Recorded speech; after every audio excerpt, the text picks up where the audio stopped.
As a kid,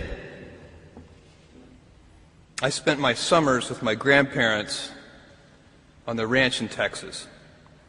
I helped fix windmills, vaccinate cattle, and do other chores. We also watched soap operas every afternoon, especially Days of Our Lives. My grandparents belonged to a caravan club, a group of Airstream trailer owners who traveled together around the U.S. and Canada. And every few summers, we'd join the caravan. We'd hitch up the Airstream to my grandfather's car, and off we'd go, in a line with 300 other Airstream adventurers. I loved and worshipped my grandparents, and I really looked forward to these trips. On one particular trip, I was about 10 years old. I was rolling around in the big bench seat in the back of the car. My grandfather was driving, and my grandmother had the passenger seat. She smoked throughout these trips, and I hated the smell.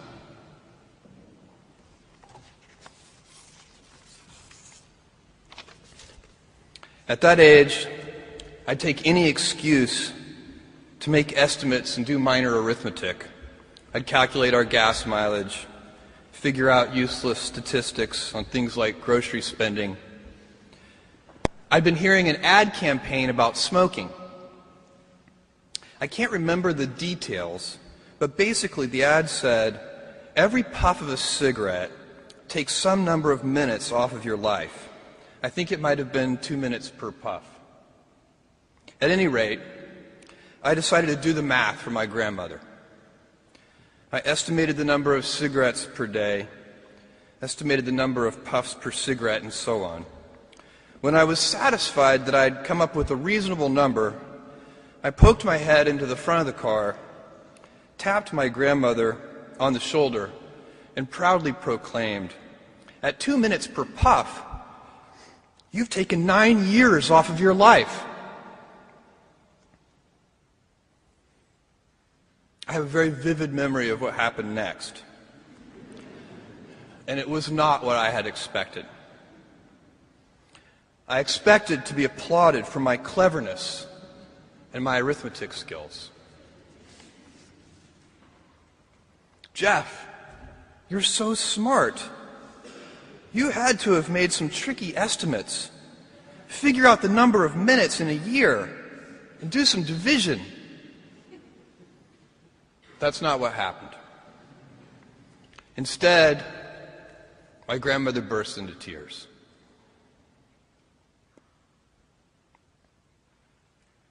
I sat in the back seat, didn't know what to do, while my grandmother was crying. My grandfather, who'd been driving in silence, pulled over onto the shoulder of the highway. He got out of the car and came around and opened my door and waited for me to follow. Was I in trouble? My grandfather was a highly intelligent, quiet man. He had never said a harsh word to me, and maybe this was to be the first time. Or maybe he would ask that I get back in the car and apologize to my grandmother. I had no experience in this realm with my grandparents, and no way to gauge what the consequences might be. We stopped beside the trailer. My grandfather looked at me, and after a bit of silence, he gently and calmly said, "Jeff, one day you'll understand that it's harder to be kind than clever."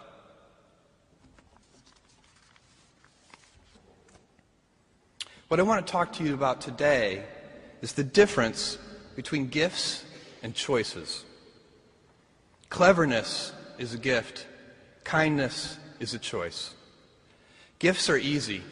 They're given, after all. Choices can be hard. You can seduce yourself with your gifts if you're not careful. And if you do, it'll probably be to the detriment of your choices. This is a group with many gifts. I'm sure one of your gifts is the gift of a smart and capable brain. I'm confident that's the case because admission is competitive. And if there weren't some signs that you're clever, the dean of admissions wouldn't have let you in. Your smarts will come in handy because you will travel in a land of marvels. We humans, plodding as we are, will astonish ourselves. We'll invent ways to generate clean energy, and a lot of it. Atom by atom, we'll assemble small machines that can enter cell walls and make repairs. This month comes the extraordinary but inevitable news that we've synthesized life.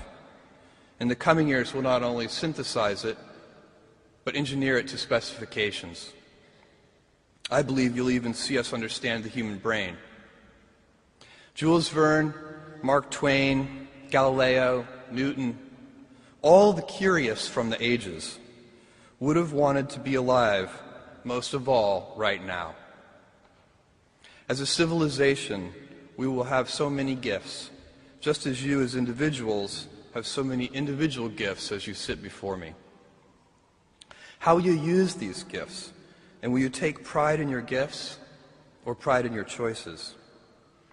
I got the idea to start Amazon 16 years ago. I came across the fact that web usage was growing at 2,300% per year. And I'd never seen or heard of anything that grew that fast. And the idea of building an online bookstore with millions of titles, something that simply couldn't exist in the physical world, was very exciting to me. I just turned 30 years old, and I'd been married for a year.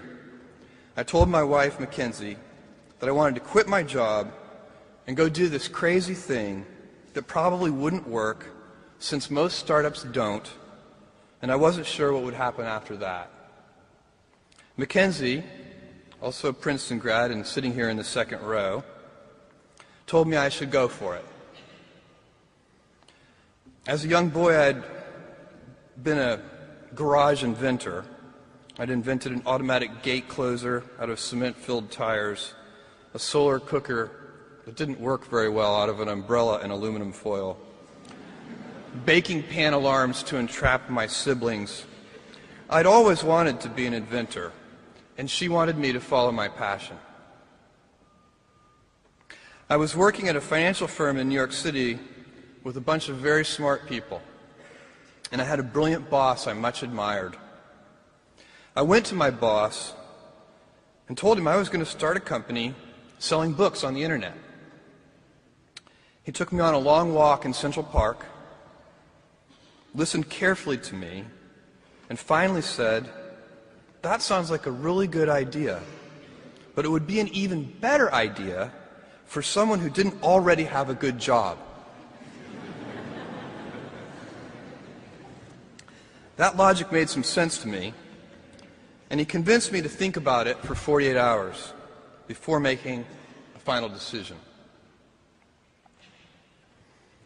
Seen in that light, it really was a difficult choice, but ultimately, I decided I had to give it a shot. I didn't think I'd regret trying and failing, and I suspected I would always be haunted by a decision to not try at all. After much consideration, I took the less safe path to follow my passion, and I'm proud of that choice. Tomorrow, in a very real sense, your life, the life you author from scratch on your own, begins. How will you use your gifts? What choices will you make? Will inertia be your guide, or will you follow your passions? Will you follow dogma, or will you be original? Will you choose a life of ease, or a life of service and adventure?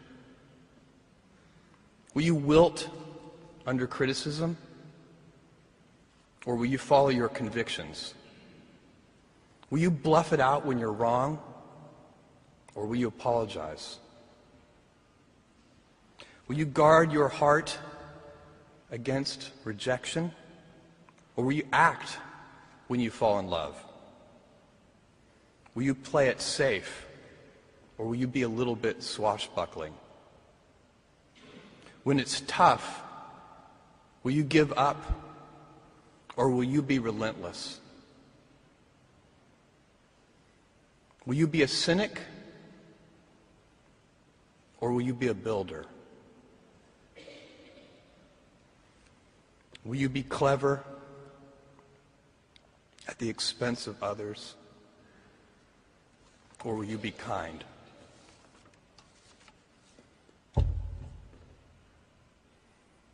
I will hazard a prediction. When you are 80 years old, and in a quiet moment of reflection, narrating for only yourself the most personal version of your life story, the telling that will be most compact and meaningful will be the series of choices you have made. In the end, we are our choices. Build yourself a great story. Thank you and good luck.